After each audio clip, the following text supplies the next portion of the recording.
Savez-vous que la Polynésie est la championne du monde du nombre de ppn? Ils sont censés être moins chers, eh bien ce n'est pas forcément vrai. Le service d'instruction a établi un certain nombre de dysfonctionnements, d'effets produits par la réglementation qui s'applique aux produits de première nécessité.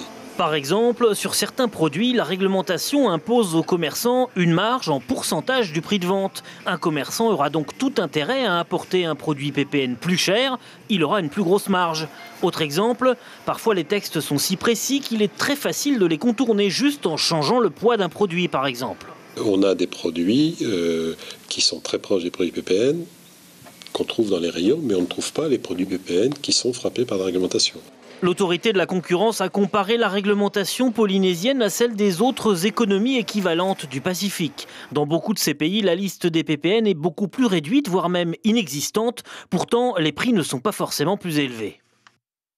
À partir de ces analyses, de ces comparaisons avec ces pays, eh bien, le service d'instruction propose un certain nombre de recommandations, d'évolutions de cette réglementation de manière à la rendre plus performante et plus efficace. L'autorité de la concurrence va désormais compléter son étude en posant une cinquantaine de questions aux acteurs du secteur. Les recommandations seront connues avant la fin de l'année.